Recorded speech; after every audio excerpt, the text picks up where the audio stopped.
कौमी इंसाफ मोर्चे के हक में जिस तरीके हर एक धिर नूं मजबूरी बस भज भज के उत्थे हाजरी लवाउण वाला माहौल बनता जा रहा सी, उहनूं ढाह लाउण लई बड़ी चिंता हो गई है। ये बड़ा औखा हो गया आरिया समाजियां नूं, कामरेडां नूं, हिंदू कट्टरपंथियां नूं, भारती धर्म निरपक्षता दा बुरका पा के विचरण वालियां नूं बड़ी तकलीफ आउण कि मोर्चा कामयाबी वाले पासे वध रहा। बिल्कुल डेमोक्रेटिक मतलब शांतमई ते जमहूरी तरीके नाल मोर्चा लग्या होया। सच हक की गल इन्नी उन्हां ते भारू आ जिहड़े उत्थे एक्टिविस्ट ने, जिहड़े वर्कर ने मोर्चे विच, कि जेकर उन्हां नूं रास्ते विच पता लग्या कि साडे भेजे हुए जथे नाल बदसलूकी हुई है तां उन्हां ने हकूमती प्रशासन दे परखच्चे होना। जदों गली च बिठा के आपदे मस्टंडे उन्हां को इट्टा रोड़े चलवाओगे ते ये खबर बनाउण नूं फिरोगे कि साडे उत्ते पत्थर चलाउंदे सी, जी धरने वाले तां मारे असीं तां, ते फिर भाई ये कुछ ना कुछ तां करके दिखाउणगे। जदों कल लाठी चार्ज वाली खबरां पहुंचियां ने ते जदों सिखां दे इस मोर्चे मौके डट के भूमिका निभाउण दा पता लग्या तां सारे पासे ही इस मोर्चे दे हक विच डटण दा, क्योंकि हुण तां टकैत वर्गे, चड़ूनी वर्गे दूजे सूबियां दे आगू भी इत्थे नूं तुर पे ने। हरियाणे दे विचों जिस तरीके नाल हमायत मिल रही है, जिस तरीके नाल होरनां सूबियां दे विच किसान संघर्ष वाले हालात बनते जा रहे, तो उह तों बड़ी औख होई आ उन्हां सारिआं नूं जिहड़े पंथ ते पंजाब दे हमेशा उलट भुगदे आ, खास तौर ते सिख जज्बातां दी जिन्हां नूं बड़ी तकलीफ। पंजाबी ट्रिब्यून आ उहने फिर संपादकी च लिखिआ, ਇਹਨੂੰ ਕਹਿੰਦਾ जी ਸਿੰਘੂ ਅਤੇ ਟਿੱਕਰੀ ਵਿੱਚ ਜਿਹੜਾ ਕਿਸਾਨ ਨਾਲ ਧਰਨਾ ਸੀ ਉਹਦੇ ਨਾਲ ਮੇਲ ਕੇ ਦੇਖਿਆ ਜਾ ਰਿਹਾ। ਆਪਾਂ ਦੇਖਿਆ ਕਿਸੇ ਨੇ ਸੁਣਿਆ ਇਹ ਗੱਲ ਵੀ ਕੋਈ ਕਹਿ ਰਿਹਾ ਹੋਵੇ ਵੀ ਇਹ ਕਿਸਾਨਾਂ ਦੇ ਧਰਨੇ ਵਰਗਾ। ਇਸ ਮੋਰਚੇ ਦਾ ਉਸ ਮੋਰਚੇ ਨਾਲੋਂ ਬੁਨਿਆਦੀ ਫਰਕ ਹੀ ਇਹ ਆ ਕਿ ਇਹਦੇ ਵਿੱਚ ਫਸਲਾਂ ਤੇ ਨਸਲਾਂ ਦੀ ਗੱਲ ਆ। ਉੱਥੇ ਤਾਂ ਕਰਨਾ ਕਾਮਰੇਡੀ ਖਿਆਲਾਂ ਵਾਲਿਆਂ ਦਾ ਇਹ ਕਹਿਣਾ ਸੀਗਾ ਕਿ ਸਾਡੇ ਕੋਲੇ ਹੋਰ ਕੋਈ ਗੱਲ ਹੀ ਨਾ ਕਰੋ ਜੀ, ਬਸ ਖੇਤੀ ਕਾਨੂੰਨਾਂ ਸਮਝੋ। पंजाब दीआं प्रमुख किसान जथेबंदियां ने कैद की मियाद पूरी कर चुके कैदियों की रिहाई की मंग तां कीती है, पर वो इस धारने में शामिल नहीं हुईयां। इन्हां जथेबंदियां की अगवाई च लड़े शांतमई किसान अंदोलन ने इतिहास रचिया सी ते केंद्र सरकार नूं 2020 विच बनाए खेती कानून वापस लैणे पए सी। कहंदा मोहाली चंडीगढ़ हद ते लाया धरना गर्म ख्याल सियासत का हिस्सा है। TV 84 उत्ते प्रोग्राम खबर दी खबर देख रहे सारे दर्शकों नूं मैं सरबजीत सिंह घुमान फतेह अर्ज करदा जी। वाहिगुरू जी का खालसा, वाहिगुरू जी की फतेह। अज दे अखबारां दे विच जिहड़ियां खबरां छपियां ने दो तीन, ਉਹਦੇ आधार ਦੇ ਉੱਤੇ ਆਪਾਂ चर्चा करनी ਆ। कौमी इंसाफ मोर्चे बारे ਤਾਂ ਗੱਲ ਹੋਵੇਗੀ ਹੋਈ। ਆਪਾਂ ਭਾਰਤ ਦੇ ਵਿੱਚ ਜਿਹੜਾ ਪੱਖਪਾਤੀ ਨੈਰੇਟਿਵ ਸਿਰਜ ਕੇ ਸਿੱਖਾਂ ਨੂੰ, ਪੰਜਾਬ ਨੂੰ, ਪੰਥ ਨੂੰ ਬਦਨਾਮ ਕਰਨ ਦੀ ਜਿਹੜੀ ਬਿਰਤੀ ਆ ਉਹਦੇ ਬਾਰੇ ਗੱਲ ਕਰਾਂਗੇ। ਪਰ ਉਸ ਤੋਂ ਪਹਿਲਾਂ ਦੋ ਬੜੀਆਂ ਅਹਿਮ ਖਬਰਾਂ ਨੇ ਜਿਹੜੀਆਂ ਦੋਨੇ ਅਜੀਤ ਅਖਬਾਰ ਤੇ ਛਪੀਆਂ ਨੇ। ਉਹਨਾਂ ਦੋਨੇ ਖਬਰਾਂ ਦਾ ਸਾਡੇ ਕੌਮ ਨਾਲ, ਸਾਡੇ ਸੰਘਰਸ਼ ਨਾਲ ਸਿੱਧਾ ਸਿੱਧਾ ਸੰਬੰਧ ਹੈ। ਪਹਿਲੀ ਖਬਰ ਆ ਵੀ ਸਾਬਕਾ SSP ਤੋਂ ਤੰਗ ਸਾਬਕਾ ਜੱਜ ਨੇ ਰੇਲ ਗੱਡੀ ਹੇਠਾਂ ਆ ਕੇ ਖੁਦਕੁਸ਼ੀ ਕਰ ਲਈ। ਸੰਗਰੂਰ ਤੋਂ ਇਹ ਖਬਰ ਲੱਗੀ ਆ। ਗੁਰਪਾਲ ਸਿੰਘ ਉਸ ਸਾਬਕਾ ਜੱਜ ਦਾ ਨਾਮ ਆ। ਇਹ ਜਿਹੜਾ ਜੱਜ ਸੀਗਾ ਜ਼ਿਲ੍ਹਾ ਖਪਤਕਾਰ ਫੋਰਮ ਦਾ ਸਾਬਕਾ ਜੱਜ ਗੁਰਪਾਲ ਸਿੰਘ, ਉਹਨੇ ਰੇਲ ਗੱਡੀ ਦੇ ਹੇਠਾਂ ਆ ਕੇ ਜਿਹੜੀ ਖੁਦਕੁਸ਼ੀ ਕੀਤੀ ਆ। ਇਹ ਸੰਗਰੂਰ ਤੋਂ ਥੋੜੀ ਜਿਹੀ ਦੂਰ ਅੱਗੇ ਕੋਈ ਸਾਹਿਬ ਹੈਗਾ, ਉੱਥੇ ਰੇਲਵੇ ਲਾਈਨ ਤੋਂ ਉਹਦੀ ਲਾਸ਼ ਮਿਲੀ ਆ। ਤੇ ਉਹਦੇ ਪਰਿਵਾਰ ਦੇ ਜਿਹੜੇ ਮੈਂਬਰ ਆ, ਉਹਦੀ ਘਰਵਾਲੀ, ਉਹਨੇ ਦੱਸਿਆ ਵੀ ਜਿਹੜਾ SSP ਤਰਨਤਾਰਨ ਰਿਹਾ, ਰਿਟਾਇਰਡ ਆ ਹੁਣ ਤਾਂ ਉਹ, ਗੁਰਕਿਰਪਾਲ ਸਿੰਘ, ਉਹਨੇ, ਅਮਨਦੀਪ ਸ਼ਰਮਾ ਨੇ ਤੇ ਕੁਝ ਹੋਰ ਬੰਦਿਆਂ ਨੇ ਇੰਨਾ ਉਹਨੂੰ ਤੰਗ ਪਰੇਸ਼ਾਨ ਕੀਤਾ ਵੀ ਮੇਰੇ ਘਰ ਵਾਲੇ ਨੇ ਆਖਰ ਖੁਦਕੁਸ਼ੀ ਕਰ ਲਈ, ਕਿਉਂਕਿ ਉਹਨਾਂ ਨੇ ਖਾਲੀ ਚੈੱਕ ਦੇ ਉੱਤੇ ਦਸਤਖਤ ਕਰਾਏ ਹੋਏ ਸੀਗੇ ਤੇ ਸਾਰੇ ਪੈਸੇ ਦੇਤੇ ਸੀ। ਇਹਦੇ ਬਾਵਜੂਦ ਵੀ ਉਹ ਤੰਗ ਪਰੇਸ਼ਾਨ ਕਰਦੇ ਸੀ। ਜਿਹੜਾ ਇਹ ਮਰਿਆ ਵਾ ਜੱਜ ਜਿਹਨੇ ਖੁਦਕੁਸ਼ੀ ਕੀਤੀ ਆ, ਇਸ ਗੁਰਪਾਲ ਸਿੰਘ ਦੇ ਕੋਲੋਂ ਇੱਕ ਖੁਦਕੁਸ਼ੀ ਨੋਟ ਵੀ ਮਿਲਿਆ ਜਿਹਦੇ ਵਿੱਚ ਉਹਨੇ ਰਿਟਾਇਰਡ ਐਸਐਸਪੀ ਗੁਰਕਿਰਪਾਲ ਸਿੰਘ ਤੇ ਹੋਰਾਂ ਸਾਰਿਆਂ ਦੇ ਨਾਂ ਲਿਖੇ ਆ। ਮੁਕੱਦਮਾ ਦਰਜ ਹੋ ਗਿਆ ਵਾ, ਚਲੋ ਗ੍ਰਿਫਤਾਰੀਆਂ ਹੋਣਗੀਆਂ, ਕਾਰਵਾਈ ਚੱਲ। ਹੁਣ ਬਹੁਤ ਸਾਰੇ ਸਾਡੇ ਸਰੋਤਿਆਂ ਨੇ, ਭਰਾਵਾਂ ਨੇ ਸੋਚਿਆ ਹੋਣਾ ਕਿ ਇਹ ਖਬਰ ਜਿਹੜੀ ਆ, ਇੱਕ ਜੱਜ ਵਾ ਉਹ ਰਿਟਾਇਰ ਆ, ਇੱਕ ਸਾਬਕਾ ਐਸਐਸਪੀ ਆ ਉਹ ਰਿਟਾਇਰ ਆ, ਉਹਨਾਂ ਦਾ ਪੈਸਿਆਂ ਦਾ ਕੋਈ ਰੌਲਾ ਤੇ ਉਹ ਖੁਦਕੁਸ਼ੀ ਕਰ ਗਿਆ, ਤੇ ਇਹਦਾ ਆਪਣੇ ਨਾਲ ਕੀ ਸੰਬੰਧ ਹੈ? ਸੰਬੰਧ ਇਹ ਹੈ ਜੀ ਕਿ ਇੱਕ ਪਾਸੇ ਤਾਂ ਭਾਰਤੀ ਹਕੂਮਤੀ ਸਿਸਟਮ ਦੇ ਹਿੱਸੇ ਦੇ ਵਿੱਚ ਵਿਚਰਨ ਵਜੋਂ ਇਹ ਉਸ ਸਿਸਟਮ ਦਾ ਹਿੱਸਾ ਨੇ, ਜੱਜ ਵੀ ਤੇ ਐਸਐਸਪੀ ਦੋਨੇ ਰਿਟਾਇਰ ਨੇ। ਇੱਕ ਰਿਟਾਇਰਡ ਐਸਐਸਪੀ ਨੇ ਇੰਨਾ ਤੰਗ ਪਰੇਸ਼ਾਨ ਕੀਤਾ ਕਿ ਉਸੇ ਸਿਸਟਮ ਦੇ ਵਿੱਚ ਹੁਣ ਤੱਕ ਆਪਦੀ ਜ਼ਿੰਦਗੀ ਕੱਢਣ ਵਾਲਾ ਸਾਬਕਾ ਜੱਜ ਖੁਦਕੁਸ਼ੀ ਕਰਨ ਲਈ ਮਜਬੂਰ ਹੋ ਗਿਆ। ਇਹ ਉਸ ਸਿਸਟਮ ਦਾ ਹਿੱਸੇ ਵਾਲਿਆਂ ਦੀ ਗੱਲ। ਹੁਣ ਇਹ ਸੋਚੋ ਕਿ ਜਦੋਂ ਇਹੋ ਜਿਹੇ ਐਸਐਸਪੀ ਜਿਹੜੇ ਜੱਜਾਂ ਨੂੰ ਖੁਦਕੁਸ਼ੀ ਕਰਨ ਲਈ ਮਜਬੂਰ ਕਰ ਦਿੰਦੇ ਆ, ਉਹ ਜਦੋਂ ਸਾਡੀ ਕੌਮ ਉੱਤੇ ਜ਼ੁਲਮ ਕਰਦੇ ਆ, ਜਦੋਂ ਸਾਡੀ ਕੌਮ ਉੱਤੇ ਜ਼ਬਰ ਕਰਦੇ, ਉਦੋਂ ਕਿੱਡਾ ਵੱਡਾ ਸਿਦਕ ਸਾਡੀ ਕੌਮ ਦੇ ਉਹ ਲੋਕ ਦਿਖਾਉਂਦੇ ਆ ਜਿਹੜੇ ਇਹਨਾਂ ਬੁੱਚੜਾਂ ਤੇ ਜ਼ਾਲਮਾਂ ਦੇ ਜ਼ੁਲਮ ਦੇ ਸਾਹਮਣੇ ਡਟ ਕੇ ਖੜਦੇ ਆ। ਜ਼ੁਲਮ ਸਰੀਰਕ ਵੀ ਆ, ਜ਼ੁਲਮ ਮਾਨਸਿਕ ਵੀ ਆ, ਸ਼ੋਸ਼ਣ ਬਹੁਤ ਤਰੀਕਿਆਂ ਦਾ ਹੁੰਦਾ। ਜਦੋਂ ਇਹ ਪੁਲਿਸ ਅਫਸਰ ਕਿਸੇ ਸਿੱਖ ਨੂੰ ਫੜ ਕੇ ਥਾਣਿਆਂ ਦੇ ਵਿੱਚ ਉਹਦੇ ਪਿੱਠ ਦੇ ਵਿੱਚ ਤੇਜ਼ਾਬ ਪਾਉਂਦੇ ਆ, ਲੂਣ ਮਿਰਚਾਂ ਨਾਲ ਲਵੇੜ ਕੇ ਡੰਡਾ ਧੱਕਦੇ ਆ, ਜਿਵੇਂ ਕੱਪੜਾ ਪਾੜੀ ਦਾ ਐ ਵਿਚਾਲਿਓਂ ਚੱਡੇ ਪਾੜ ਦਿੰਦੇ ਆ, ਜਦੋਂ ਪਿੰਡੇ ਦੇ ਵਿੱਚ ਦੀ ਤੱਤੀਆਂ ਸਲਾਖਾਂ ਕੱਢ ਦਿੰਦੇ ਆ, ਜਦੋਂ ਪੈਰਾਂ ਦੇ ਹੇਠਾਂ ਤੱਤੇ ਜਿਹੜੇ ਹੈਗੇ ਆ ਗਰਮ ਕਰਕੇ ਲੋਹੇ ਦੇ ਤਵੇ ਜਿਵੇਂ ਰੱਖ ਦਈਦੇ ਆ, ਜ਼ੁਲਮ ਦੇ ਨਵੇਂ ਤੋਂ ਨਵੇਂ ਤਰੀਕੇ ਲੱਭਣ ਵਾਲਾ ਇਹਨਾਂ ਅਫਸਰਾਂ ਨੂੰ ਵਧੀਆ ਲੱਗਦਾ ਵੀ ਇਹ ਪੁਲਿਸਿਆ ਬੜਾ ਕਮਾਲ ਦਾ, ਵੀ ਇਹ ਬੜਾ ਵਧੀਆ ਹੈਗਾ, ਇਹਨੇ ਕਿੰਨਾ ਵਧੀਆ ਤਰੀਕਾ ਜ਼ੁਲਮ ਦਾ ਲੱਭਿਆ। ਸਿਰ ਦੇ ਉੱਤੇ ਬੋਰੀ ਰੱਖ ਕੇ ਲਗਾਤਾਰ ਧਾਰ ਪਾਣੀ ਦੀ ਪਾਉਂਦੇ ਰਹਿਣਗੇ ਤੇ ਬੰਦਾ ਵਿੱਚ ਨਾ ਮਰਿਆਂ ਚ ਨਾ ਜਿਉਂਦਿਆਂ ਚ ਹੇਠਾਂ ਹੁੰਦਾ, ਬਹੁਤ ਤੜਫਾਉਂਦੇ। ਤੇ ਨਾਲ ਦੀ ਨਾਲ ਜਦੋਂ ਕੋਈ ਬੰਦੇ ਮਰ ਜਾਂਦੇ ਆ, ਸ਼ਹੀਦ ਹੋ ਜਾਂਦੇ ਆ ਸਾਡੇ, ਉਸ ਤੋਂ ਬਾਅਦ ਵਿੱਚ ਜਦੋਂ ਪਰਿਵਾਰਕ ਮੈਂਬਰ ਚਾਰਾਜੋਈ ਕਰਦੇ ਆ, ਜਦੋਂ ਕਾਨੂੰਨੀ ਲੜਾਈ ਲੜਦੇ ਆ, ਫਿਰ ਇਹਨਾਂ ਨੂੰ ਭਾਰਤੀ ਹਕੂਮਤੀ ਸਿਸਟਮ ਪੂਰੀ ਖੁੱਲੀ ਛੁੱਟੀ ਦਿੰਦਾ ਵੀ ਤੁਸੀਂ ਉਸ ਟੱਬਰ ਨੂੰ ਇੰਨਾ ਜਲੀਲ ਕਰੋ, ਉਹਦੀਆਂ ਰਿਸ਼ਤੇਦਾਰੀਆਂ ਚੱਕ ਲਿਆਓ, ਜਿੰਨਾ ਟਾਈਮ ਉਹ ਮੁਕੱਦਮਾ ਵਾਪਸ ਨਹੀਂ ਲੈਂਦੇ ਤੁਹਾਨੂੰ ਖੁੱਲੀ ਛੁੱਟੀ ਆ। ਇਸ ਗੱਲ ਲਈ ਐਸਐਸਪੀ ਅਜੀਤ ਸਿੰਘ ਸੰਧੂ, ਜਿਹਨੂੰ ਖੱਬੂ ਕਹਿੰਦੇ ਸੀ, ਉਹਨੂੰ ਰੋਪੜ ਤੋਂ ਦੁਬਾਰਾ ਜਦੋਂ ਭਾਈ ਜਸਵੰਤ ਸਿੰਘ ਖਾਲੜਾ ਹੋਣਾ ਨੇ, ਉਹਨਾਂ ਦੀ ਟੀਮ ਨੇ ਤਰਨਤਾਰਨ ਤੇ ਅੰਮ੍ਰਿਤਸਰ, ਗੁਰਦਾਸਪੁਰ, ਇਹ ਸਾਰੀ ਬੈਲਟ ਦੇ ਵਿੱਚ ਬੇਦੋਸ਼ੇ ਲੋਕ ਜਿਹੜੇ ਖੱਬੂ ਦੇ ਜ਼ੁਲਮਾਂ ਦਾ ਸ਼ਿਕਾਰ ਹੋਏ ਸੀ, ਹੋਰ ਪੁਲਿਸੀਆਂ ਦੇ ਜ਼ੁਲਮਾਂ ਦਾ ਸ਼ਿਕਾਰ ਹੋਏ ਸੀ, ਜਦੋਂ ਉਹਨਾਂ ਪਰਿਵਾਰਾਂ ਨੂੰ ਅਦਾਲਤੀ ਚਾਰਾਜੋਈ ਲਈ, ਕਾਨੂੰਨੀ ਲੜਾਈ ਲਈ ਖੜਾ ਕੀਤਾ, ਤਾਂ ਉਸ ਰੋਪੜ ਤੋਂ ਲਿਆ ਕੇ ਅਜੀਤ ਸਿੰਘ ਸੰਧੂ ਨੂੰ ਦੁਬਾਰਾ ਤਰਨਤਾਰਨ ਇਸ ਗੱਲ ਲਈ ਲਾਇਆ ਗਿਆ ਕਿ ਜਿਨ੍ਹਾਂ ਨੇ ਤੇਰੇ ਤੇ ਮੁਕੱਦਮੇ ਬਣਾਏ ਆ, ਹੁਣ ਉਹਨਾਂ ਨੂੰ ਤੂੰ ਕਿਵੇਂ ਕਰਨਾ, ਤੇਰੀ ਖੁੱਲ੍ਹ ਆ, ਤੈਨੂੰ ਮੌਜ ਆ, ਜੋ ਮਰਜ਼ੀ ਕਰ, ਪਰ ਮੁਕੱਦਮੇ ਜੇ ਤੂੰ ਵਾਪਸ ਕਰਵਾ ਸਕਦਾ ਤਾਂ ਕਰਵਾ। ਜਿਹੜਾ ਜ਼ੁਲਮ ਮੁਕੱਦਮੇ ਵਾਪਸ ਕਰਵਾਉਣ ਦੇ ਨਾਂ ਤੇ ਹੋਇਆ, ਉਹ ਉਹਨਾਂ ਦਿਨਾਂ ਦੀਆਂ ਖੌਫਨਾਕ ਕਹਾਣੀਆਂ ਜਿਹੜੀਆਂ ਅਖਬਾਰਾਂ 'ਚ ਤਾਂ ਥੋੜੀਆਂ ਬਹੁਤੀਆਂ ਛਪਦੀਆਂ, ਕਦੇ ਕਦਾਈ ਕੋਈ ਖਬਰ ਛਪਦੀ ਹੁੰਦੀ ਸੀ, ਬਹੁਤ ਛਪਦੀਆਂ ਹੁੰਦੀਆਂ ਸੀਗੀਆਂ, ਪਰ ਉਹ ਬਹੁਤ ਥੋੜੀਆਂ ਨੇ, ਅਸਲ ਵਿੱਚ ਤਾਂ ਬਹੁਤ ਜ਼ਿਆਦਾ ਜ਼ੁਲਮ ਹੋਏ। ਤੇ ਉਹ ਜਿਹੜੀਆਂ ਉਹਨਾਂ ਦਿਨਾਂ ਦੇ ਪੁਲਿਸ ਅਧਿਕਾਰੀਆਂ ਦੇ ਬੁੱਚੜਪੁਣੇ ਦੀਆਂ ਕਹਾਣੀਆਂ ਨੇ, ਜੋ ਹਕੀਕਤਾਂ ਨੇ, ਜੋ ਸੱਚਾਈਆਂ ਨੇ, ਅੱਜ ਵੀ ਜਦੋਂ ਕਿਸੇ ਬਜ਼ੁਰਗ ਕੋਲੇ ਬਹਿ ਕੇ ਸੁਣਦੇ ਆ, ਖਾਸ ਤੌਰ ਦੇ ਉੱਤੇ ਮਾਈਆਂ ਨੇ ਜੋ ਜ਼ੁਲਮ ਝੱਲਿਆ, ਜੋ ਸਾਡੇ ਬਜ਼ੁਰਗ ਉਹਨਾਂ ਨੇ ਜੋ ਉਹਨਾਂ ਦਿਨਾਂ 'ਚ ਦੇਖਿਆ, ਉਹ ਸਾਰਾ ਕੁਝ ਦੇਖ ਕੇ ਲੱਗਦਾ ਵੀ ਜ਼ਕਰੀਆ ਖਾਨ, ਮੱਸਾ ਰੰਗੜ ਤੇ ਹੋਰ ਜਿਹੜੇ ਜ਼ਾਲਮ ਆ, ਉਹ ਤਾਂ ਐਵੇਂ ਹੀ ਬਦਨਾਮ ਨੇ। ਅਸਲੀ ਜ਼ੁਲਮ ਤਾਂ ਸਾਡੇ ਸਿੱਖ ਪਰਿਵਾਰਾਂ 'ਚ ਜੰਮੇ ਹੋਏ ਇਹਨਾਂ ਬੁੱਚੜ ਪੁਲਿਸੀਆਂ ਨੇ ਕੀਤਾ, ਜਿਨ੍ਹਾਂ ਦੇ ਨਾਂ ਦੇ ਮਗਰ ਸਿੰਘ ਵੀ ਲੱਗਦਾ। ਤੇ ਸਾਡੇ ਭਾਈਚਾਰੇ ਦੇ ਬਹੁਤ ਸਾਰੇ ਲੋਕ ਕਹਿੰਦੇ ਆ ਜੀ ਇਹਨਾਂ ਨੇ ਡਿਊਟੀ ਕੀਤੀ ਹੈ।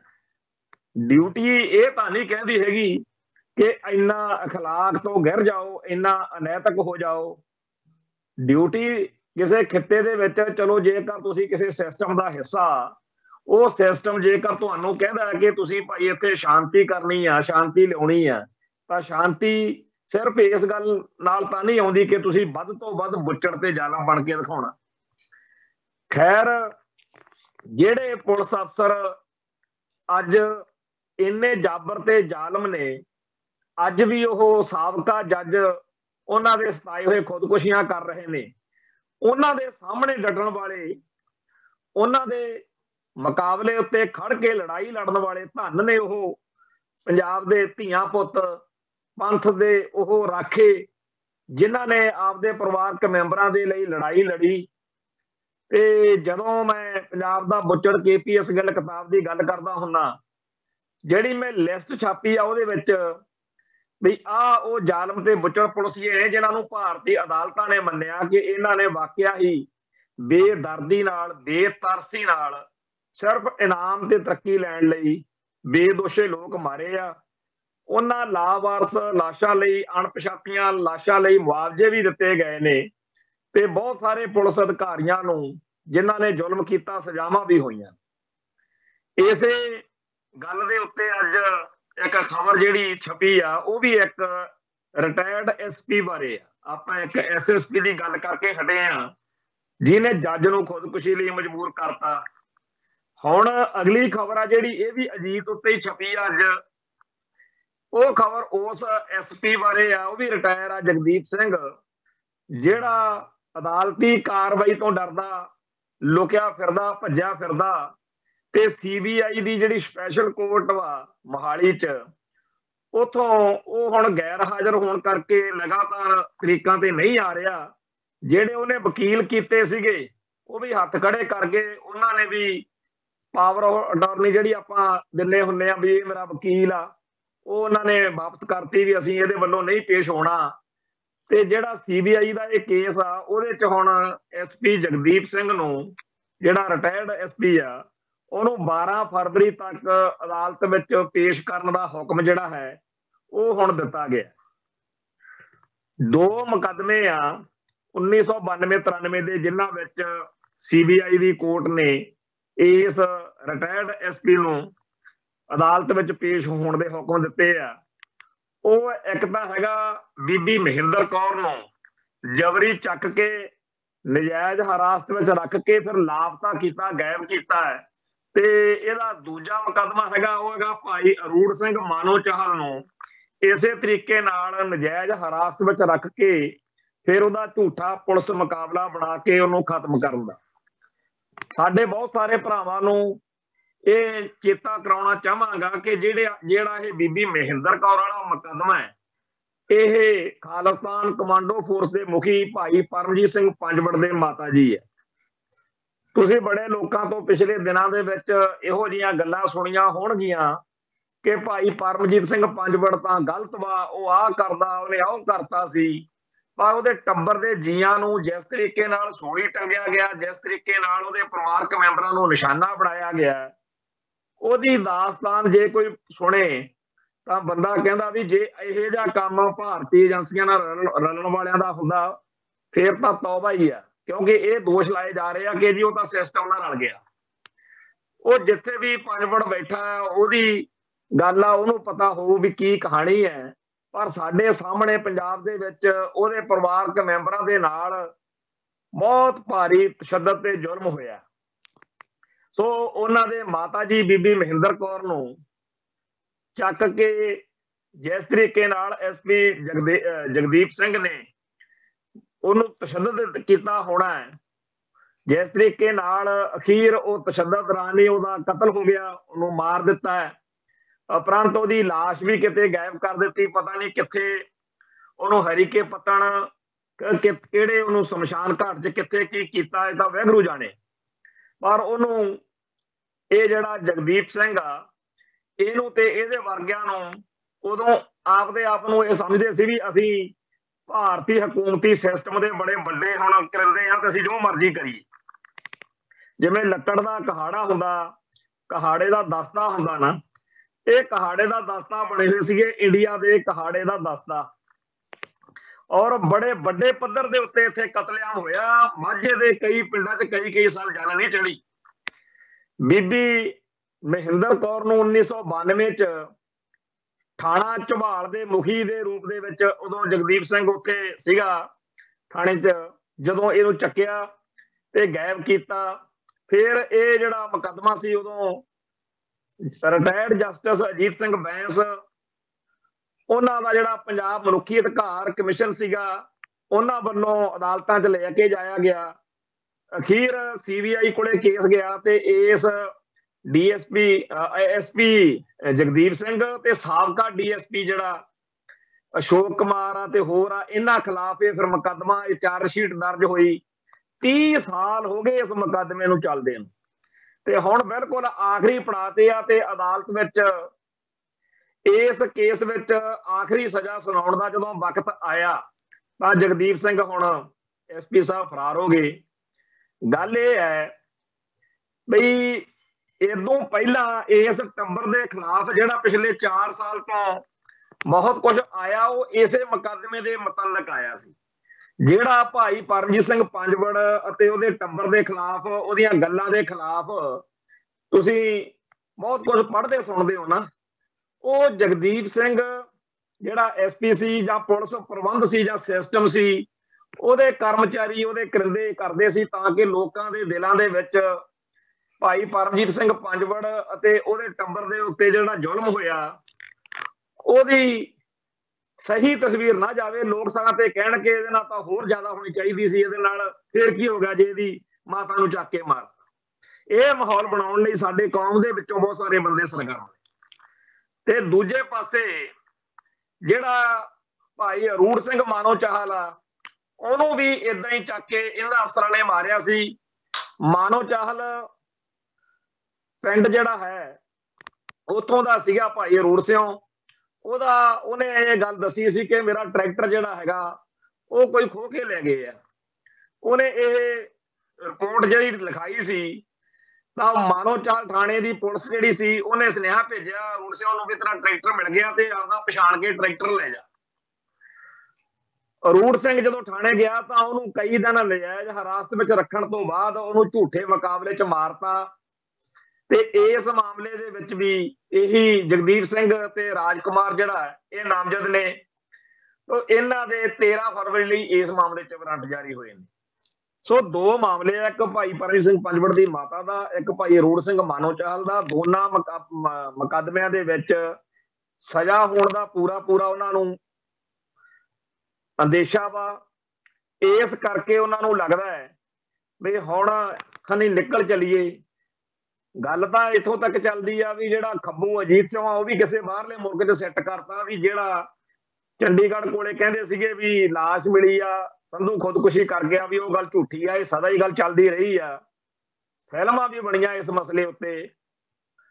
ਜਿਹੜੀ ਹਰਭਜਨ ਮਾਨ ਦੀ ਇੱਕ ਫਿਲਮ ਆਈ ਸੀ ਇਸ ਮਸਲੇ ਤੇ ਪੂਰੀ ਦੀ ਪੂਰੀ ਗਦਾਰ, ਉਹਦੇ ਵਿੱਚ ਵੀ ਇਹ ਚੀਜ਼ ਦਿਖਾਈ ਗਈ ਸੀ। ਪਰ ਜਿਹੜੀ ਅਜੀਤ ਸਿੰਘ ਸੰਧੂ ਵਾਲੀ ਗੱਲ ਆ ਉਹ ਤਾਂ ਸਦਾ ਚਲੋ ਏਦਾਂ ਚੱਲਦੀ ਰਹਿਣੀ ਆ ਕਿ ਉਹ ਜਿਉਂਦਾ ਕਿ ਹੈ ਨਹੀਂ, ਪਰ ਆ ਜਗਦੀਪ ਸਿੰਘ ਵਰਗੇ ਜਿਉਂਦੇ ਜਾਗਦੇ ਆ। ਹੁਣ ਇੱਕ ਪਾਸੇ ਤਾਂ ਇਹ ਅਫਸਰ ਨੇ ਜਿਹੜੇ ਲੋਕਾਂ ਉੱਤੇ ਅੰਨ੍ਹੇਵਾਹ ਤਸ਼ੱਦਦ ਕਰਨ, ਜ਼ੁਲਮ ਕਰਨ। ਇਹਨਾਂ ਨੂੰ ਤਾਂ ਲੱਗਦਾ ਸੀ ਨਾ ਉਦੋਂ ਵੀ ਭਾਈ ਪਰਮਜੀਤ ਸਿੰਘ ਪੰਜਵੜ ਦੇ ਪਰਿਵਾਰ ਨੂੰ ਜੇ ਕਤਲ ਕਰਾਂਗੇ ਤਾਂ ਹਕੂਮਤ ਸਾਨੂੰ ਬੜੇ ਇਨਾਮ ਤੇ ਮੈਡਲ ਦਊਗੀ। ਇਹਨਾਂ ਨੂੰ ਉਸ ਮੌਕੇ ਬੰਦੇ ਮਾਰਨ ਦਾ ਇੰਨਾ ਖਬਤ ਸੀਗਾ ਵੀ ਢੇਰੀਆਂ ਲਾਤੀਆਂ ਲਾਸ਼ਾਂ ਦੀ। ਜਿੱਡਾ ਵੱਡਾ ਕਿਸੇ ਦਾ ਉਦੋਂ ਜਿਹੜੀ ਟੈਰਰ ਇਨ ਪੰਜਾਬ ਰਾਮ ਨਾਰਾਇਣ ਕੁਮਾਰ ਨੇ ਕਿਤਾਬ ਲਿਖੀ ਹੈ ਉਹਦੇ ਵਿੱਚ ਸਾਫ਼ ਲਿਖਿਆ, ਜਦੋਂ ਭਾਈ ਗੁਰਦੇਵ ਸਿੰਘ ਕੌਂਕੇ ਦੇ ਕਤਲ ਬਾਰੇ ਕਿਸੇ ਸਾਬਕਾ ਪੁਲਿਸ ਅਧਿਕਾਰੀ ਦੀ ਉਹਨੇ ਸਾਰੀ ਜਿਹੜੀ ਕਹਾਣੀ ਬਿਆਨ ਕੀਤੀ ਹੈ, ਉਹ ਸਾਬਕਾ ਪੁਲਿਸ ਅਧਿਕਾਰੀ ਦੱਸਦਾ ਰਾਮ ਨਾਰਾਇਣ ਕੁਮਾਰ ਨੂੰ ਵੀ KPS ਗਿੱਲ ਨੇ, DGP ਨੇ, ਜਦੋਂ ਹਫ਼ਤੇ ਮਹੀਨੇ ਬਾਅਦ ਸਾਡੇ ਅਫਸਰਾਂ ਨਾਲ ਮੁਲਾਕਾਤ ਕਰਨੀ ਹੁੰਦੀ ਸੀ, ਮੀਟਿੰਗ ਕਰਨੀ ਹੁੰਦੀ ਸੀ, ਤਾਂ ਉੱਥੇ ਜਿਵੇਂ ਬੋਲੀ ਲੱਗਦੀ ਹੁੰਦੀ ਆ ਐ ਖੜ ਕੇ ਅਫਸਰ ਬੋਲਦੇ ਸੀਗੇ ਕਿ ਮੇਰੇ ਪੁਲਿਸ ਜ਼ਿਲ੍ਹੇ ਦੇ ਵਿੱਚ 22 ਬੰਦੇ ਮਰੇ ਇਸ ਹਫ਼ਤੇ 'ਚ। ਦੂਜਾ ਕਹਿੰਦਾ ਸੀ ਮੇਰੇ 27, ਤੀਜਾ ਕਹਿੰਦਾ ਸੀ 65। ਸੋ ਜਿਹੜਾ ਆਪਦੇ ਇਲਾਕੇ ਦੇ ਵਿੱਚ ਵੱਧ ਤੋਂ ਵੱਧ ਬੰਦੇ ਮਾਰੇ, ਉਹ ਬੰਦੇ ਜਾਇਜ਼ ਮਰੇ ਕਿ ਨਜਾਇਜ਼ ਮਰੇ ਇਹਦਾ ਕੋਈ ਮਤਲਬ ਨਹੀਂ। ਇਹ ਬੰਦੇ ਮਾਰ ਕੇ ਉਹਨੂੰ ਅਫਸਰ KPS ਗਿੱਲ ਨੂੰ ਖੁਸ਼ ਕਰਦੇ ਹੁੰਦੇ ਸੀ। ਤੇ KPS ਗਿੱਲ ਕਿਹਨੂੰ ਖੁਸ਼ ਕਰਦਾ ਸੀ? इस सिस्टम नूं। ताइयों तां बाद च फड़ा मारदा सीगा भी जिन्ने क बंदे मैं मार दित्ते आ, हुण पंजाब दे विच कोई मुद्दा नहीं। असली जिहड़ा मसला सी ਉਹ ਇਹ ਸੀਗਾ कि हिंदुआं दा गलबा वध रिहा ते ਉਹ गलबा इन्हां नूं चंगा नहीं सी लगदा ते मैं ਉਹ ਬੰਦੇ ਮਾਰ ਦਿੱਤੇ ਆ ਜਿਹੜੇ ਇਸ ਗਲਬੇ ਨੂੰ ਪ੍ਰਵਾਨ नहीं सी ਕਰਦੇ। ਇਹੋ ਜਿਹੀਆਂ ਗੱਲਾਂ ਕਰਨ ਕਰਾਉਣ ਕਰਕੇ ਹੀ ਬਾਅਦ ਚ ਸੁਪਰੀਮ ਕੋਰਟ ਨੇ ਵੀ KPS ਗਿੱਲ ਦੇ ਖਿਲਾਫ ਅਦਾਲਤ ਦੇ ਵਿੱਚ ਔਨ ਰਿਕਾਰਡ ਜਿਹੜੀਆਂ ਗੱਲਾਂ ਨੇ ਉਹ ਦਰਜ ਕੀਤੀਆਂ ਨੇ। ਹੁਣ ਫਿਰ ਮੈਂ ਉੱਥੇ ਹੀ ਆਵਾਂ ਵੀ ਅਖਬਾਰ ਤੇ ਖਬਰਾਂ ਦੋ ਨੇ ਤੇ ਇੱਕੋ ਸਫੇ ਤੇ ਆ 3 ਨੰਬਰ ਸਫਾ ਅਜੀਤ ਦਾ। ਇੱਕ ਪਾਸੇ ਜੱਜ ਖੁਦਕੁਸ਼ੀ ਕਰਦਾ ਸਾਬਕਾ SSP ਤੋਂ ਡਰ ਕੇ, ਉਹਦੇ ਜ਼ੁਲਮ ਤੋਂ ਡਰ ਕੇ। ਦੂਜੇ ਪਾਸੇ ਉਹ ਟੱਬਰ ਜਿਹਨੂੰ ਸਟੇਟ ਨੇ, ਹਕੂਮਤ ਨੇ ਠੋਕ ਕੇ ਨਿਸ਼ਾਨਾ ਬਣਾਇਆ, ਉਸ ਪਰਿਵਾਰ ਦੀ ਲੜਾਈ ਆ ਜਿਨ੍ਹਾਂ ਨੇ ਜੱਜ ਨੂੰ ਇਸ ਹੱਦ ਤੱਕ ਅਦਾਲਤ ਨੂੰ ਕਾਇਲ ਕੀਤਾ। ਉਸ ਅਦਾਲਤੀ ਸਿਸਟਮ ਨੂੰ ਜਿਹੜਾ ਪੰਜਵੜ ਨੂੰ ਤੇ ਪੰਜਵੜ ਵਰਗਿਆਂ ਨੂੰ ਮਾਰਨਾ ਖਤਮ ਕਰਨਾ ਬੜਾ ਜ਼ਰੂਰੀ ਸਮਝਦਾ। ਅੱਜ ਵੀ ਮੋਸਟ ਵਾਂਟਡ ਦੀ ਲਿਸਟ ਵਿੱਚ ਪੰਜਵੜ ਦਾ ਨਾਮ ਆ ਤੇ ਅੱਜ ਉਸ ਅਦਾਲਤੀ ਸਿਸਟਮ ਦਾ ਸਹਾਰਾ ਲੈ ਕੇ ਜਿਸ ਤਰੀਕੇ ਨਾਲ ਸਾਬਕਾ SP ਜਗਦੀਪ ਸਿੰਘ ਤੇ ਹੋਰ ਪੁਲਿਸਿਆਂ ਨੂੰ ਵਿਪਤਾ ਪਾਈ ਹੋਈ ਆ, ਉਹ ਵੀ ਇਸੇ ਅਖਬਾਰ ਦੀ ਖਬਰ। ਧੰਨ ਨੇ ਨਾ ਫਿਰ ਉਹ ਲੋਕ ਜਿਹੜੇ ਇਸ ਜ਼ੁਲਮ ਦੇ ਖਿਲਾਫ ਲੜ ਰਹੇ ਨੇ। ਤੇ ਇਹ ਜ਼ੁਲਮ ਜਿਹੜਾ ਹੈ ਉਹ ਅੱਡ-ਅੱਡ ਤਰੀਕਿਆਂ ਨਾਲ ਕੌਮ ਤੇ ਹੋ ਰਿਹਾ। ਆ ਜਿਹੜਾ ਤੇ ਨਜ਼ਰਬੰਦ ਸਿੰਘਾਂ ਵਾਲਾ ਮਸਲਾ ਉਹ ਵੀ ਇੱਕ ਜ਼ੁਲਮ ਆ। ਉਸ ਜ਼ੁਲਮ ਦੇ ਬਾਰੇ ਜਿਹੜੀ ਪਿਛਲੇ 3-4 ਦਿਨ ਤੋਂ ਟਰਨਿੰਗ ਪੁਆਇੰਟ ਆਇਆ, ਜਿਸ ਤਰੀਕੇ ਨਾਲ ਉੱਥੇ ਲਾਠੀ ਚਾਰਜ ਹੋਇਆ, ਫਿਰ ਪ੍ਰਤੀਕਿਰਿਆ ਹੋਈ, ਉਸ ਤੋਂ ਬਾਅਦ ਵਿੱਚ ਤੁਸੀਂ ਦੇਖਿਆ ਹੋਣਾ ਕਿ ਜਿਹੜੀਆਂ ਧਿਰਾਂ ਹਮੇਸ਼ਾ ਪ੍ਰੋ ਇੰਡੀਆ ਰਹਿੰਦੀਆਂ ਨੇ, ਜਿਹੜੀਆਂ ਹਮੇਸ਼ਾ ਪੰਥ ਅਤੇ ਪੰਜਾਬ ਦੇ ਖਿਲਾਫ ਭੁਗਤਦੀਆਂ ਨੇ, ਹੁਣ ਉਹਨਾਂ ਨੂੰ ਬਹਾਨੇ ਲੱਭਣੇ ਪੈ ਗਏ ਆ।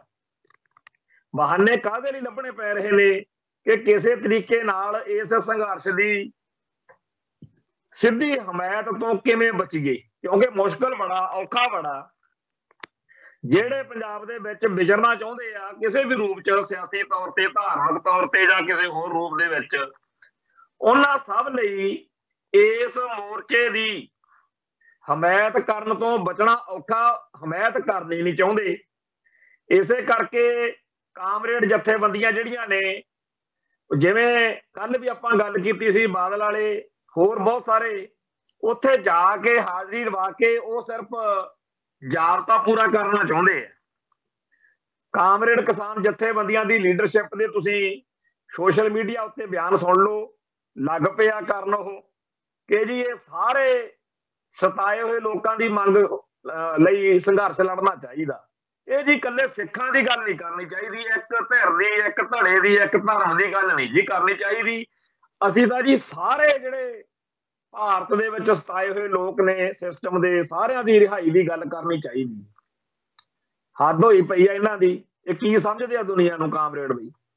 ਹਕੀਕਤ ਇਹ ਹੈ ਕਿ ਸਾਰੇ ਸਿੱਖ ਸੰਘਰਸ਼ ਦੌਰਾਨ ਇਹ ਲੋਕ ਸਿੱਖਾਂ ਦੇ ਖਿਲਾਫ ਭੁਗਤੇ ਆ ਤੇ ਅੱਜ ਇਹਨਾਂ ਨੂੰ ਹਾਲਾਤ ਅਤੇ ਜਜ਼ਬਾਤ ਤਾਂ ਧੂ ਕੇ ਇਸ ਗੱਲ ਤੇ ਲੈ ਕੇ ਆਉਂਦੇ ਆ ਵੀ ਕਿਸਾਨ ਸੰਘਰਸ਼ ਵਾਂਗੂ ਇਸ ਕੌਮੀ ਇਨਸਾਫ ਮੋਰਚੇ ਦੀ ਹਮਾਇਤ ਕਰੋ। ਪਰ ਬਚਣ ਨੂੰ, ਭੱਜਣ ਨੂੰ ਕੋਈ ਰਾਹ ਚਾਹੀਦਾ, ਕਿਉਂਕਿ ਦਿਲ ਤਾਂ ਉਲਟ ਵਾ। ਇਹ ਤਾਂ ਖੁਸ਼ੀਆਂ ਮਨਾਉਂਦੇ ਆ ਵੀ ਇਹ ਸਾਰੇ ਜਿਹੜੇ ਅੰਦਰ ਬੰਦ ਨੇ, ਇਹ ਉਦੋਂ ਕਿਤੇ ਮਾਰੇ ਮੂਰੇ ਜਾਂਦੇ ਤਾਂ ਵਧੀਆ ਸੀ। ਸੋ ਜਿਹੜੇ ਅਗਰਾਹਾਂ ਵਰਗੇ ਜਾਂ ਹੋਰ ਨੇ, ਉਹ UP, ਬਿਹਾਰ ਤੇ ਹੋਰਨਾਂ ਸੂਬਿਆਂ ਦੇ ਬੰਦਿਆਂ ਦੀਆਂ ਫੋਟੋਆਂ ਲਾ ਕੇ ਕਿਸਾਨ ਸੰਘਰਸ਼ ਦੌਰਾਨ 10 ਦਸੰਬਰ ਨੂੰ ਮਨੁੱਖੀ ਅਧਿਕਾਰ ਦਿਹਾੜਾ ਮਨਾਉਂਦੇ ਆ, ਪਰ ਪੰਜਾਬ ਦੇ ਕਿਸੇ ਬੰਦੇ ਦੀ ਫੋਟੋ ਨਹੀਂ ਲਾਉਣੀ। ਪੰਜਾਬ ਦੇ ਸਿੱਖ ਦੀ ਤਾਂ ਖਾਸ ਤੌਰ ਦੇ ਉੱਤੇ ਤਕਲੀਫ ਆ ਵੀ ਇਹ ਖਾਲਿਸਤਾਨ ਮੰਗਦੇ ਸੀਗੇ ਜੀ, ਤਾਂ ਕੌਮ ਲਈ ਕਿਉਂ ਲੜੇ ਜੀ? ਪੰਥ ਲਈ ਲੜਨ ਵਾਲੇ ਤਾਂ ਖਾਸ ਤੌਰ ਤੇ ਜ਼ਹਿਰ ਵਾਂਗੂ ਲੱਗਦੇ ਆ ਇਹਨਾਂ ਨੂੰ। ਸੋ ਇਹ ਜਿਹੜਾ ਸਾਰਾ ਸਿਸਟਮ ਹੈ, ਇਹਦੇ ਵਿੱਚ ਅਗਲੀ ਜਿਹੜੀ ਗੱਲ ਵਾਪਰੀ ਉਹ ਇਹ ਹੈ ਕਿ ਸਿੱਖਾਂ ਦੇ ਸਰਮਾਏ ਨਾਲ ਸਿੱਖ ਕੌਮ ਨੇ ਇੱਕ ਅਖਬਾਰ ਅੱਜ ਤੋਂ 100 ਸਾਲ ਪਹਿਲਾਂ ਸ਼ੁਰੂ ਕੀਤਾ ਸੀ ਮਜੀਠੀਆ ਪਰਿਵਾਰ ਵੱਲੋਂ, ਦਿਆਲ ਸਿੰਘ ਮਜੀਠੀਏ ਨੇ।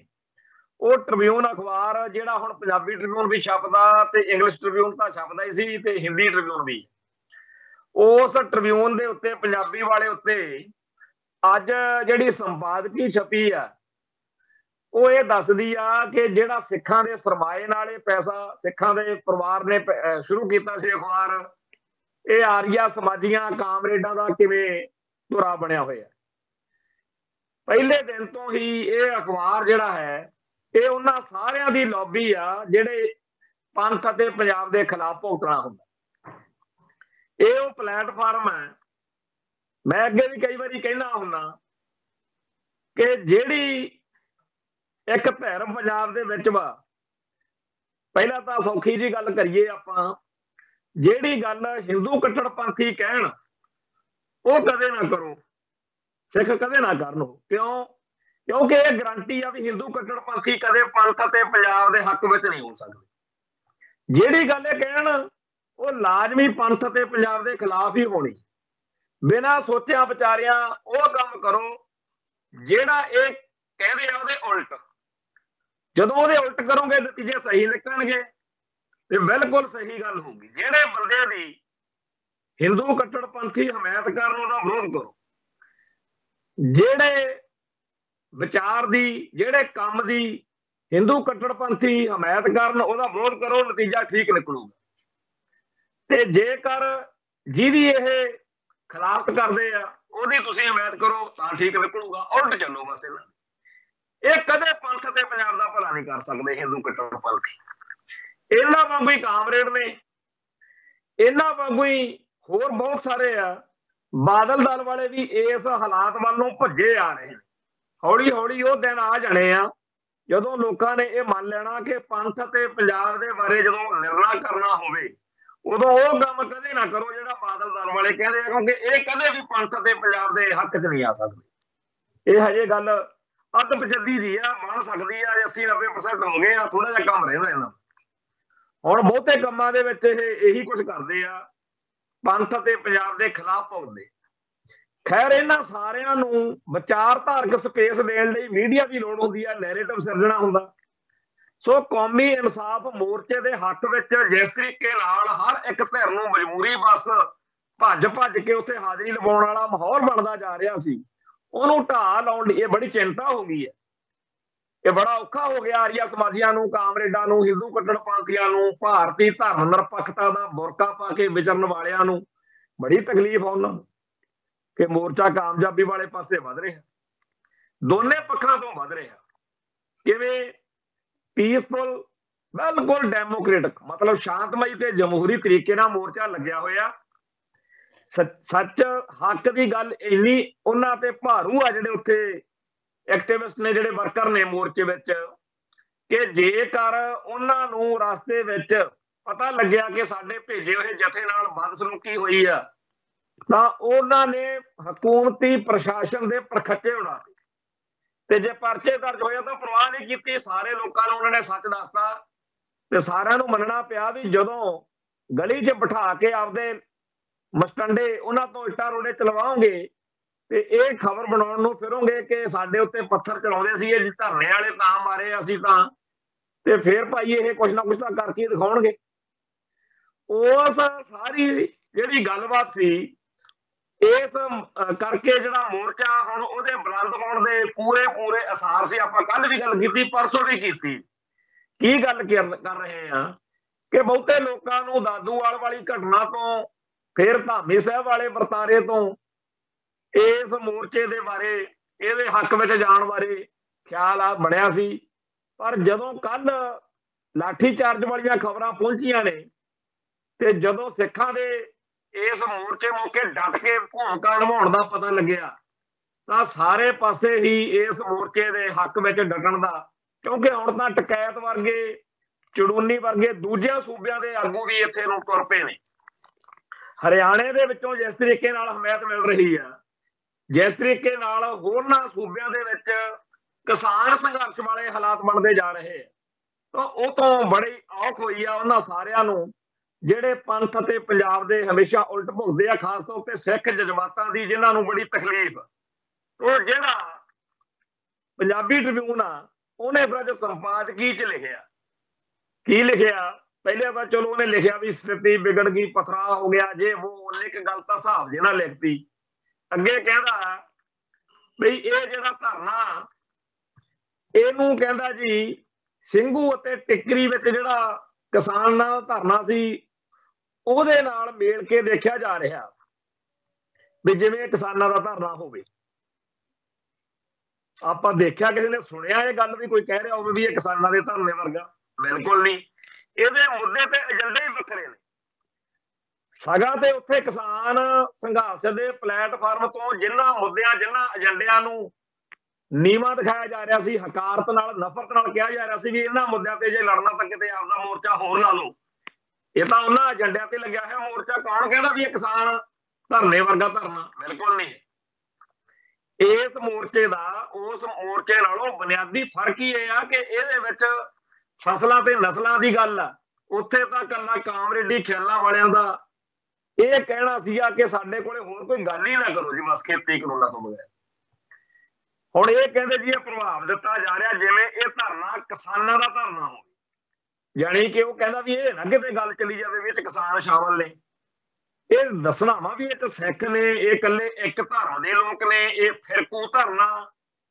ਹੁਣ ਬਹੁਤ ਸਾਰੇ ਗੈਰ ਸਿੱਖ ਵੀ ਜਾ ਰਹੇ ਨੇ, ਇਹ ਉਸ ਚੀਜ਼ ਨੂੰ ਵੀ ਹੌਲੀ ਹੌਲੀ ਨਿਖਾਰਨਗੇ। ਅੱਜ ਅਸੀਂ ਤੁਹਾਨੂੰ ਦੱਸ ਰਹੇ ਹਾਂ, ਅੱਜ ਤੁਹਾਨੂੰ ਬਹੁਤ ਸਾਰੇ ਸਰੋਤਿਆਂ ਨੂੰ ਸ਼ਾਇਦ ਇਹ ਗੱਲ ਹਾਜ਼ਮ ਨਾ ਹੋਵੇ, ਪਰ ਇਸ ਸੰਪਾਦਕੀ ਨੇ ਉਹਨਾਂ ਸਾਰੇ ਲੋਕਾਂ ਲਈ ਆਧਾਰ ਤਿਆਰ ਕਰਨ ਦਾ, ਬਹਾਨਾ ਬਣਾਉਣ ਦਾ ਰਾਹ ਖੋਲਿਆ ਜਿਹੜੇ ਇਸ ਮੋਰਚੇ ਤੋਂ ਟਾਲਾ ਵੱਟਣਾ ਚਾਹੁੰਦੇ ਸੀ, ਪਰ ਮਜਬੂਰੀ ਸੀ, ਹਾਲਾਤ ਉਹਨਾਂ ਨੂੰ, ਜਜ਼ਬਾਤ ਉਹਨਾਂ ਨੂੰ ਧੂ ਕੇ ਮੋਰਚੇ ਤੇ ਲੈ ਕੇ ਜਾਂਦੇ ਸੀ। ਸੋ ਹੁਣ ਉਹ ਕਿਸਾਨ ਕਾਮਰੇਡ ਜਥੇਬੰਦੀਆਂ ਨੇ ਜਿਹੜਾ ਵੱਖਰਾ ਪ੍ਰੋਗਰਾਮ ਲਿਖਿਆ ਨਾ ਵੀ ਅਸੀਂ ਆਹ ਕਰਾਂਗੇ, ਉਹ ਕਰਾਂਗੇ, ਉਹਦੇ ਲਈ, ਉਹਨੂੰ ਬਾਜ ਠਹਿਰਾਉਣ ਲਈ, ਉਹਨੂੰ ਜਸਟੀਫਾਈ ਕਰਨ ਲਈ ਇਹ ਸੰਪਾਦਕੀ ਲਿਖੀ ਗਈ। ਲਿਖਦਾ ਹੈ, ਪੰਜਾਬ ਦੀਆਂ ਪ੍ਰਮੁੱਖ ਕਿਸਾਨ ਜਥੇਬੰਦੀਆਂ ਨੇ ਕੈਦ ਦੀ ਮਿਆਦ ਪੂਰੀ ਕਰ ਚੁੱਕੇ ਕੈਦੀਆਂ ਦੀ ਰਿਹਾਈ ਦੀ ਮੰਗ ਤਾਂ ਕੀਤੀ ਹੈ, ਪਰ ਉਹ ਇਸ ਧਾਰਨੇ ਵਿੱਚ ਸ਼ਾਮਲ ਨਹੀਂ ਹੋਈਆਂ। ਇਹਨਾਂ ਜਥੇਬੰਦੀਆਂ ਦੀ ਅਗਵਾਈ 'ਚ ਲੜੇ ਸ਼ਾਂਤਮਈ ਕਿਸਾਨ ਅੰਦੋਲਨ ਨੇ ਇਤਿਹਾਸ ਰਚਿਆ ਸੀ ਤੇ ਕੇਂਦਰ ਸਰਕਾਰ ਨੂੰ 2020 ਵਿੱਚ ਬਣਾਏ ਖੇਤੀ ਕਾਨੂੰਨ ਵਾਪਸ ਲੈਣੇ ਪਏ ਸੀ। ਹੁਣ ਅਗਲੀ ਗੱਲ ਕਹਿੰਦਾ, ਮੋਹਾਲੀ ਚੰਡੀਗੜ੍ਹ ਹੱਦ ਤੇ ਲਾਇਆ ਧਰਨਾ ਗਰਮ ਖਿਆਲ ਸਿਆਸਤ ਦਾ ਹਿੱਸਾ ਹੈ। ਦੱਸੋ, ਆਹ ਸੱਟ ਮਾਰੀ ਆ, ਲੋਕਾਂ ਨੂੰ ਪੰਪ ਮਾਰਿਆ ਜਾ ਰਿਹਾ, ਡਰਾਇਆ ਜਾ ਰਿਹਾ, ਉਹਨਾਂ ਨੂੰ ਕਿਹਾ ਜਾ ਰਿਹਾ ਕਿ ਉੱਥੇ ਤਾਂ ਗਰਮ ਖਿਆਲੀ, ਉੱਥੇ ਤਾਂ ਖਾਲਿਸਤਾਨੀ, ਉੱਥੇ ਤਾਂ ਫਲਾਣਾ। ਇਹੀ ਗੱਲ ਜਿਹੜੇ ਪਰਚੇ ਦਰਜ ਹੋਏ ਉਹਨਾਂ ਦੇ ਰਾਹੀਂ ਪ੍ਰਭਾਵ ਸਿਰਜਿਆ ਗਿਆ। ਤੋਂ ਜਿਹੜਾ ਸ਼ਾਂਤਮਈ ਤੇ ਬਿਲਕੁਲ ਡੈਮੋਕ੍ਰੇਟਿਕਲੀ ਗੱਲ ਕਰਨ ਦਾ ਰਾਹ ਆ, ਉਹਨੂੰ ਵੀ ਹੁਣ ਇਹ ਕਹਿ ਕੇ ਇਹ ਤਾਂ ਗਰਮ ਖਿਆਲੀ ਹੈ, ਗਰਮ ਖਿਆਲੀ ਸਿਆਸਤ ਦਾ ਹਿੱਸਾ ਹੈ। ਕਹਿੰਦਾ ਕੈਦੀਆਂ ਦੀ ਰਿਹਾਈ ਕਾਨੂੰਨੀ ਮਸਲਾ ਹੈ ਤੇ ਇਹ ਲੜਾਈ ਅਦਾਲਤਾਂ ਵਿੱਚ ਤੇ ਸਿਆਸੀ ਪੱਧਰ ਤੇ ਲੜੀ ਜਾਣੀ ਚਾਹੀਦੀ ਆ। ਰਾਜੀਵ ਗਾਂਧੀ ਕਤਲ ਕੇਸ ਵਿੱਚ ਨਜ਼ਰਬੰਦ ਕੈਦੀਆਂ ਦੀ ਰਿਹਾਈ ਵੀ ਤਾਮਿਲਨਾਡੂ ਸਰਕਾਰ ਅਤੇ ਸੁਪਰੀਮ ਕੋਰਟ ਦੇ ਦਖਲ ਰਾਹੀਂ ਸੰਭਵ ਹੋਈ ਹੈ। ਬਾਕੀ ਤਾਂ ਸਾਰਾ ਡਰਾਮਾ ਆ ਇਸ ਸੰਪਾਦਕੀ 'ਚ। ਆ ਜਿਹੜੀਆਂ ਗੱਲਾਂ ਨੇ ਵੀ ਜੇ ਗਰਮ ਖਿਆਲ ਸਿਆਸਤ ਦਾ ਹਿੱਸਾ, ਇਹਨੂੰ ਕਿਸਾਨ ਜਥੇਬੰਦੀਆਂ ਨੇ ਹਮਾਇਤ ਨਹੀਂ ਦਿੱਤੀ, ਇਹ ਤਾਂ ਜੀ ਅਦਾਲਤਾਂ 'ਚ ਲੜਾਈ ਲੜਨੀ ਚਾਹੀਦੀ ਆ। ਮਤਲਬ ਕਿ ਕਿਹਾ ਕੁੱਲ ਮਿਲਾ ਕੇ ਇਹ ਆ ਵੀ ਮੋਰਚਾ ਬੇਲੋੜਾ ਵਾ, ਮੋਰਚਾ ਲਾਉਣ ਵਾਲੇ ਬੜੇ ਮਾੜੇ ਬੰਦੇ ਆ ਤੇ ਮੋਰਚੇ ਦੀ ਹਮਾਇਤ ਕਿਸਾਨ ਕਾਮਰੇਡ ਜਥੇਬੰਦੀਆਂ ਨਾ ਕਰਨ। ਆ ਇਸ ਸੰਪਾਦਕੀ ਦਾ ਕਿੱਸਾ ਕੋਤਾ ਕਹੀਦਾ ਵੀ ਲੰਮ ਸਮ ਆ। ਤੋ ਇਹ ਜਿਹੜਾ ਅੱਜ ਕਾਮਰੇਡਾਂ ਦੇ, ਆਰੀਆ ਸਮਾਜੀਆਂ ਦੇ, ਹਿੰਦੂ ਕੱਟੜਪੰਥੀਆਂ ਦੇ, ਪੰਥ ਦੋਖੀਆਂ ਦੇ ਪਲੇਟਫਾਰਮ ਪੰਜਾਬੀ ਟ੍ਰਿਬਿਊਨ ਦੀ ਸੰਪਾਦਕੀ ਆ, ਇਹਦੇ ਆਉਣ ਵਾਲੇ ਦਿਨਾਂ 'ਚ ਕੀ ਨਤੀਜੇ ਨਿਕਲਦੇ ਆ ਇਹ ਵੀ ਆਪਣੇ ਸਾਹਮਣੇ ਆਉਣਗੇ। ਪਰ ਇਹਦੇ ਰਾਹੀਂ ਅਸਲ ਵਿੱਚ ਵਿਚਾਰਧਾਰਕ ਆਧਾਰ ਤਿਆਰ ਕਰਕੇ ਦਿੱਤਾ ਗਿਆ ਉਹਨਾਂ ਨੂੰ ਜਿਹੜੇ ਬੜੇ ਕਸੂਤੇ ਫਸੇ ਹੋਏ ਸੀ। ਉਹਨਾਂ ਦਾ ਕੇਡਰ ਉਹਨਾਂ ਨੂੰ ਕਹਿੰਦਾ ਸੀ ਆਪਾਂ ਸਿੱਖ ਆ, ਅਸੀਂ ਤੁਹਾਡੇ ਨਾਲ ਗਏ ਸੀ ਦਿੱਲੀ, ਆਪਾਂ ਕਾਮਰੇਡ ਕਿਸਾਨ ਜਥੇਬੰਦੀਆਂ ਨੇ ਮੋਰਚਾ ਲਾਇਆ ਸੀ। ਹੁਣ ਸਿੱਖ ਜਜ਼ਬਾਤਾਂ ਦੇ ਹਿਸਾਬ ਨਾਲ ਜੇ ਮੋਰਚਾ ਲੱਗਿਆ, ਆਪਾਂ ਜਾਣਾ ਕਿਉਂ ਨਹੀਂ, ਸਾਨੂੰ ਦੱਸੋ। ਬੜੀ ਕਸੂਤੀ ਸਥਿਤੀ, ਸਭ ਤੋਂ ਖਤਰਨਾਕ ਤਾਂ ਫਸਿਆ ਹੋਇਆ ਸੀ ਅਗਰਾਹਾਂ।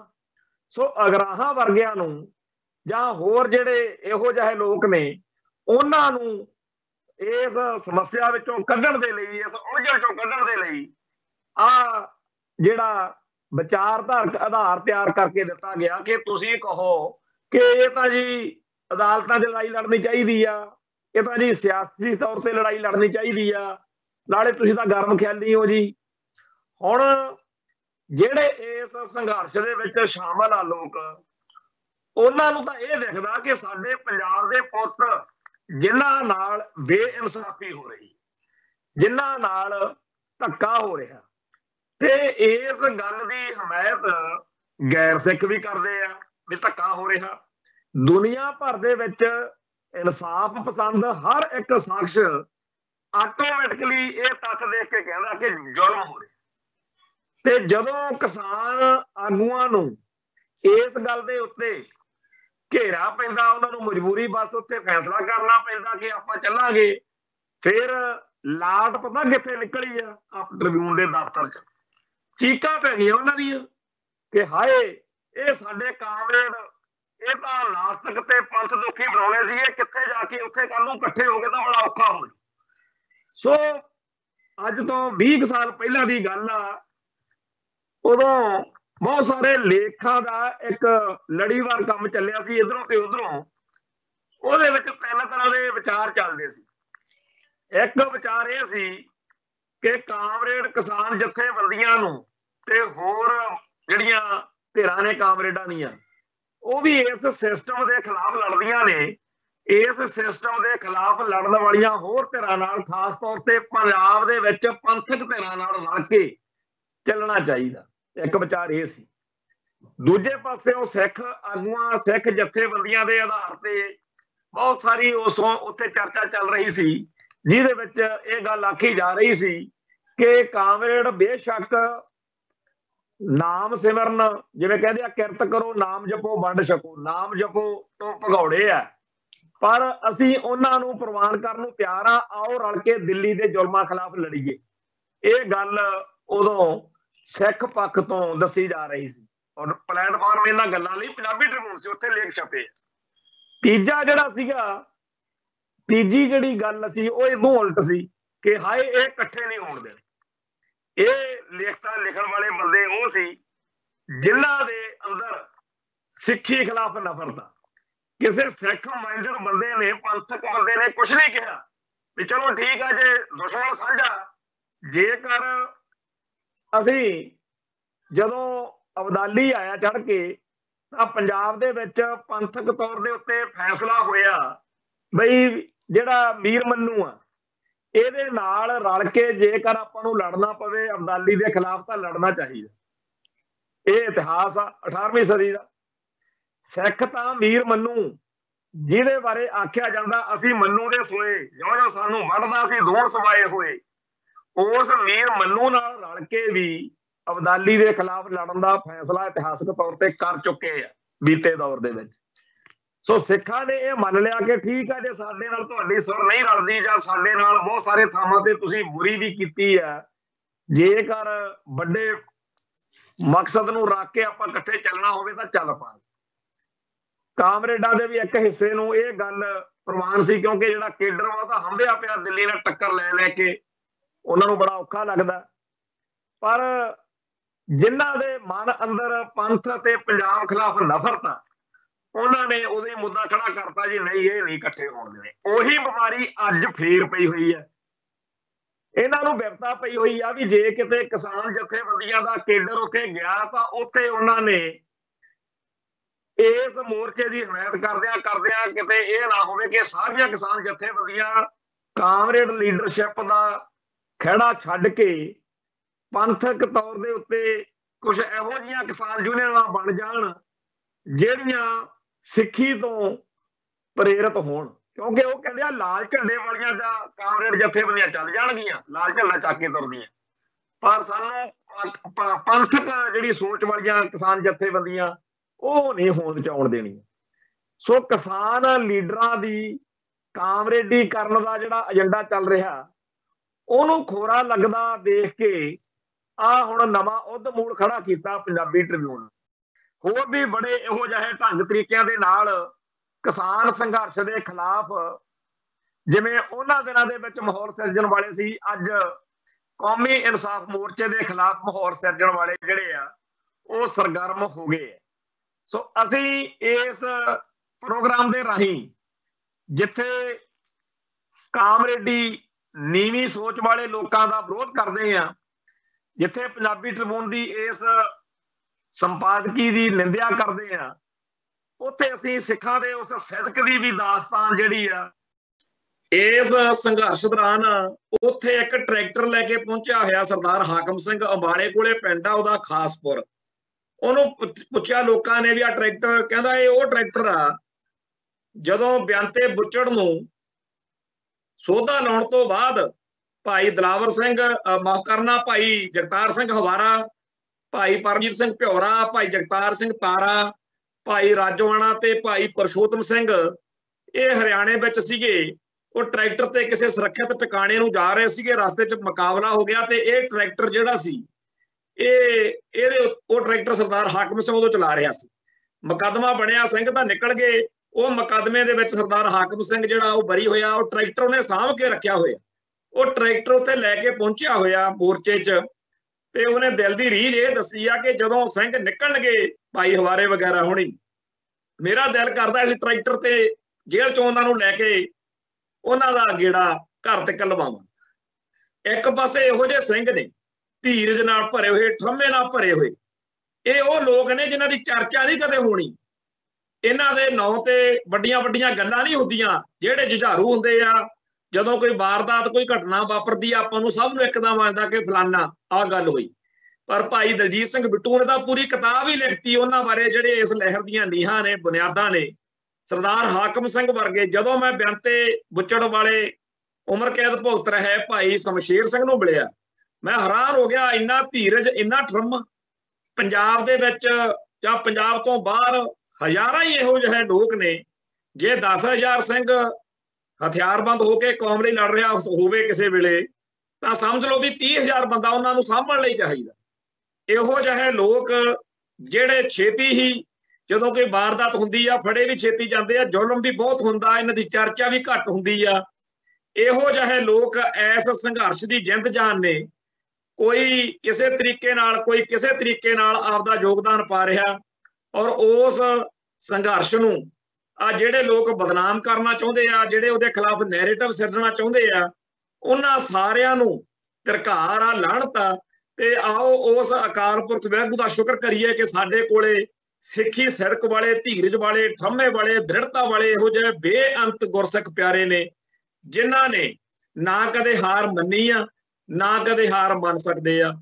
ਅਕਾਲ ਪੁਰਖ ਵਾਹਿਗੁਰੂ ਦੇ ਚਰਨਾਂ ਵਿੱਚ ਅਰਦਾਸ ਬੇਨਤੀ ਕਰਦੇ ਆ ਕਿ ਮੋਰਚਾ ਲਾਜ਼ਮੀ ਕਾਮਯਾਬ ਹੋਵੇ। ਇੰਨੀਆਂ ਬੇਨਤੀਆਂ ਪ੍ਰਵਾਨ ਕਰਨੀਆਂ। ਬੋਲਦਿਆਂ ਕੋਲੋਂ ਕੋਈ ਸ਼ਬਦ ਉੱਚਾ ਨੀਵਾਂ ਬੋਲਿਆ ਗਿਆ ਹੋਵੇ, ਸੰਗਤ ਬਖਸ਼ਣਯੋਗ ਹੈ। ਨਾਨਕ ਨਾਮ ਚੜ੍ਹਦੀ ਕਲਾ, ਤੇਰੇ ਭਾਣੇ ਸਰਬੱਤ ਦਾ ਭਲਾ। ਵਾਹਿਗੁਰੂ ਜੀ ਕਾ ਖਾਲਸਾ, ਵਾਹਿਗੁਰੂ ਜੀ ਕੀ ਫਤਿਹ।